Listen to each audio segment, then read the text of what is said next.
Assalamualaikum warahmatullahi wabarakatuh. Pada kesempatan kali ini saya akan memaparkan terkait analisis artikel sebuah berita terkait risiko sumber daya manusia. Dengan judul berita, Indonesia butuh 9 juta talenta digital pada 2030, apa yang perlu dipersiapkan pelaku industri. Berita ini bersumber dari kompas.com. Kita masuk kepada materi, yaitu manajemen risiko, di mana manajemen risiko adalah suatu pendekatan terstruktur atau metodologi dalam mengelola ketidakpastian yang berkaitan dengan ancaman.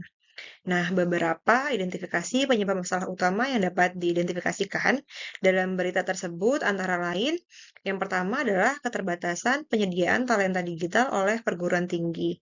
Yang kedua, keterlambatan dalam peningkatan keterampilan digital di kalangan tenaga kerja. Yang ketiga, transformasi digital yang cepat dan perubahan kebutuhan industri.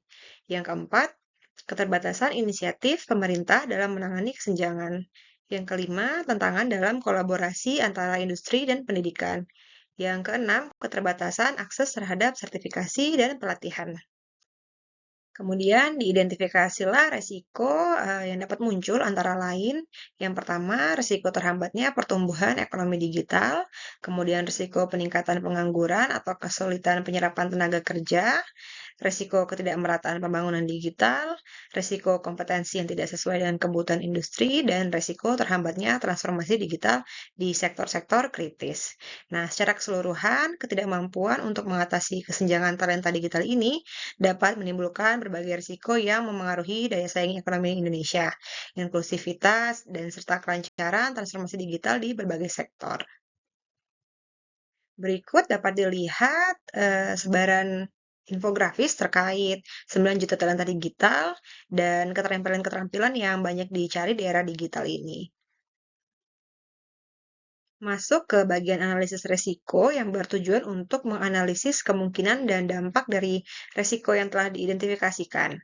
Nah, antara lain yaitu resiko terhambatnya pertumbuhan ekonomi digital dengan kemungkinan tinggi dan dampak signifikan, kemudian resiko peningkatan pengangguran atau kesulitan penyerapan tenaga kerja dengan kemungkinan sedang hingga tinggi dengan dampak yang tinggi, dan resiko ketidakmerataan pembangunan digital dengan kemungkinan tinggi dan dampak yang tinggi, risiko kompetensi yang tidak sesuai dengan kebutuhan industri dengan kemungkinan tinggi dan dampak yang tinggi, serta resiko terhambatnya transformasi digital di sektor-sektor kritis dengan kemungkinan tinggi dan dampak yang signifikan.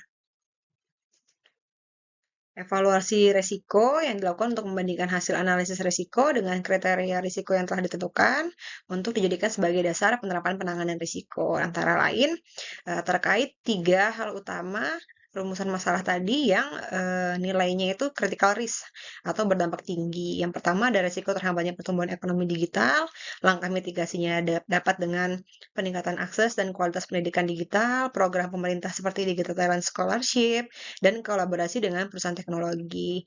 Kemudian risiko ketidakmerataan pembangunan digital, langkah mitigasi yang dapat dilakukan, antara lain distribusi pelatihan ke daerah terpencil, pelatihan di daerah perbatasan dengan program WiFi gratis, program pelatihan untuk UMKM, serta kolaborasi dengan lembaga sosial.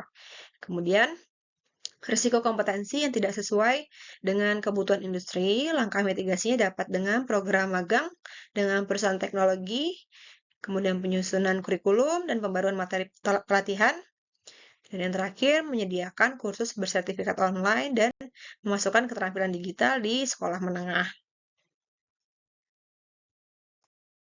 Berikut ini terdapat infografis terkait literasi digital, jawaban hadapi kesenjangan. Dapat dilihat di sini sudah dilakukan di tingkat menengah atau intermediate digital skill, yaitu program Digital Talent Scholarship dengan 100.000 beasiswa DTS, dengan kecakapan era digital seperti artificial intelligence, machine learning, cloud computing, cyber security, dan lainnya. Nah, dapat diperhatikan juga di sini terkait infografis pelatihan Digital Talent Scholarship untuk tahun 2023 yang sudah mulai dilakukan oleh BPPTIK dan Digitalent serta Biro Kemahasiswaan dan Alumni. Terkait alternatif pengendalian risiko yang merupakan tindakan atau strategi yang diambil untuk mengurangi atau mengelola risiko agar dampaknya dapat diminimalkan atau bahkan dihindari. Nah, ini berdasarkan jenis dan sifat risiko yang dihadapi. Ada berbagai alternatif pengendalian yang dapat diterapkan dalam manajemen risiko.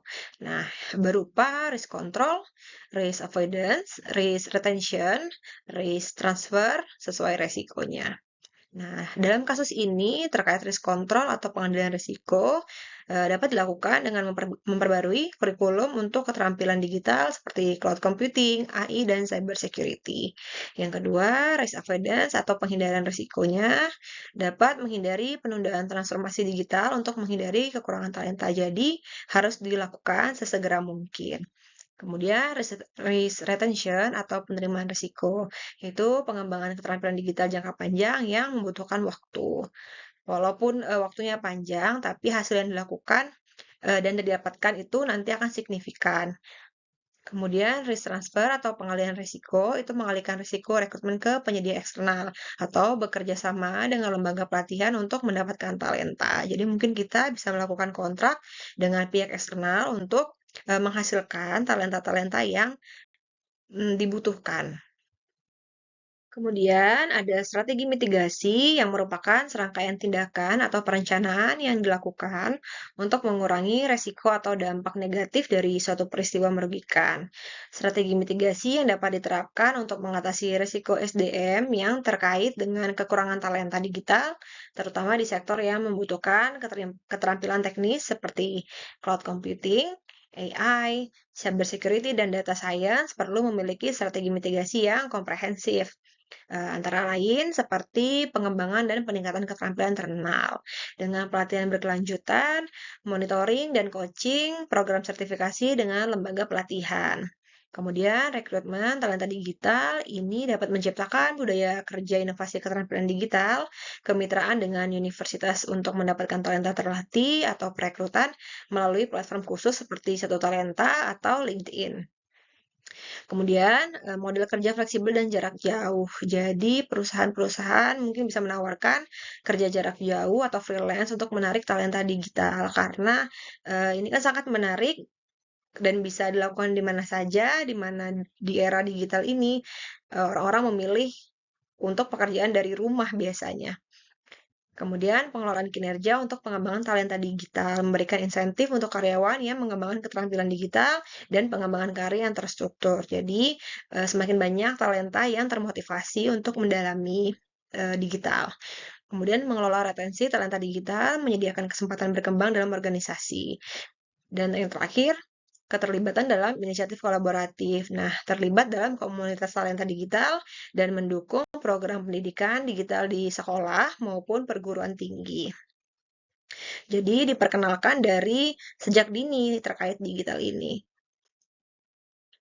Nah, kemudian ini bisa dilihat satu talenta ekosistem yang sudah ada yang bisa digunakan untuk mendukung pencarian-pencarian talenta sesuai industri yang dibutuhkan. Kesimpulan yang didapat dari analisis berita ini yaitu untuk mengatasi tantangan talenta digital perlu menerapkan strategi yang berkelanjutan dengan fokus pada pengembangan keterampilan internal, rekrutmen talenta digital, serta menciptakan lingkungan yang mendukung pertumbuhan dan inovasi. Nah, sehingga dapat memperkuat daya saing di era digital. Kolaborasi dengan berbagai pihak, termasuk lembaga pendidikan dan komunitas digital, juga akan berperan penting dalam menciptakan ekosistem yang mendukung pengembangan talenta digital yang unggul dan siap menghadapi perubahan. Dengan demikian, Indonesia akan lebih siap menghadapi tantangan dan memanfaatkan peluang yang muncul di era digital. Berikut paparan dari saya, kurang dan lebihnya mohon maaf. Link berita sudah saya sisipkan, silakan untuk dibaca lebih lanjut. Akhir kata, wassalamualaikum warahmatullahi wabarakatuh. Terima kasih.